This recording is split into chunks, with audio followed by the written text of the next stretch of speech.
Hello everyone. तो आज हम करने जा रहे हैं structure of N antibody molecule. ठीक है, तो ये क्या है? एंटीबॉडी मॉलिक्यूल का स्ट्रक्चर है। ठीक है, ये एनसीईआरटी में दिया हुआ है। ठीक है, तो हमने इसको समझना है।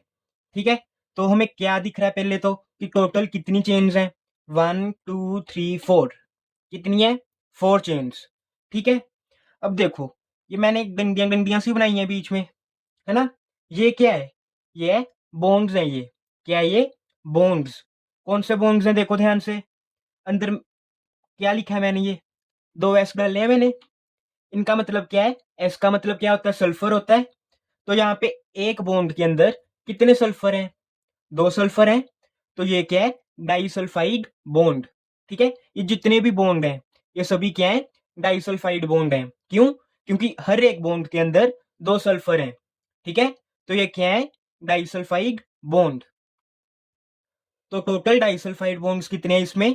काउंट करो। 1 2 3 4 5 6 7 8 9 10 11 12 13 14 15 एंड 16। तो कितने हैं टोटल डाइसल्फाइड बॉन्ड्स? 16। ठीक है, और मैंने क्या बोला था कि टोटल चेन्स कितनी है? 4 है ना? अब देखो, दो चेन्स क्या है? बड़ी हैं, और दो चेन्स क्या है? छोटी हैं, है ना? अब देखो, जो बड़ा होगा उसका वेट भी क्या होगा? हैवी होगा वो। और जो छोटा होगा वो क्या होगा? लाइट होगा। ठीक है, तो देखो, ये जो बड़े वाली चेन है इसको क्या कहते हैं हम? Heavy chain. और ये जो लाइट वाली चेन है इसको क्या कहते हैं? छोटे वाली चेन है उसको क्या कहते हैं? Light chain. ठीक है, और हर एक एंटीबॉडी मॉलिक्यूल में दो टर्मिनस होते हैं। एक होता है एन टर्मिनस और एक होता है सी टर्मिनस। ठीक है, एन टर्मिनस कौन सा होता है? जहां पे क्या होती है? Antigen binding site. ठीक है, ये क्वेश्चन भी आता है कि एंटीजन बाइंडिंग साइट कौन से टर्मिनस पे होती है? तो क्या आंसर आएगा? N terminus. ठीक है, और दूसरा क्या है? C terminus. क्या है दूसरा? C terminus. ठीक है, और देखो, दो चीजें होती हैं, एक होती है इंटर और दूसरी होती है इंट्रा। ठीक है, अगर आपको इन दोनों वर्ड्स का मतलब पता है तो ठीक है, नहीं तो मैं बता देता हूं। ठीक है, तो ये देखो, मैंने क्या यहाँ पे दो एप्पल्स लिए हैं मैंने। ठीक है, और देखो, इन दोनों एप्पल्स के बीच की जो ये स्पेस है, ठीक है, इसको मैं क्या कह दूंगा? Inter space. क्या कह दूंगा? इंटर, मतलब दो एप्पल्स के बीच में। ठीक है, तो इंटर एप्पल स्पेस होगी ये। ठीक है, क्योंकि दो एप्पल्स के बीच में है ये स्पेस, तो ये क्या होगी? Inter Apple space. ठीक है, और अगर मैं एक ही एप्पल ले लूं, उसके अंदर की स्पेस को अगर मैं देखूं, तो मैं क्या कहूंगा? इंट्रा। कौन सा वर्ड यूज करूंगा? इंट्रा। तो ये क्या हो जाएगी? एक एप्पल के अंदर ये जो अंदर वाली स्पेस है ये क्या होगी?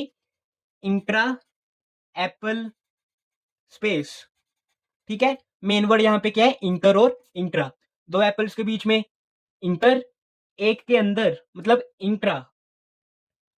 तो ये जो एंटीबॉडी मॉलिक्यूल है, ठीक है, इसमें हमें दो तरह के बॉन्ड्स दिख रहे हैं।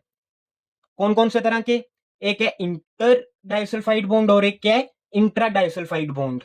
ठीक है, ये देखो, 1 2 3 4, ये जो 4 बॉन्ड्स हैं ये क्या है? टू डिफरेंट चेन्स को कनेक्ट कर रहे हैं, है ना? एक इस चेन को और एक इस चेन को।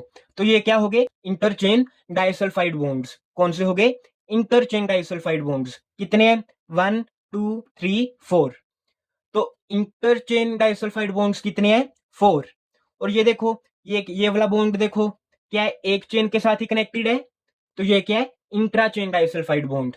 ये क्या है? इंट्राचेन डाइसल्फाइड बॉन्ड। ये भी देखो एक के साथ ही कनेक्टेड है। ये भी क्या है? इंट्राचेन डाइसल्फाइड बॉन्ड। ठीक है, तो इंट्राचेन डाइसल्फाइड बॉन्ड भी काउंट कर लो कितने हैं? 1 2 3 4 5 6 7 8 9 10 11 12।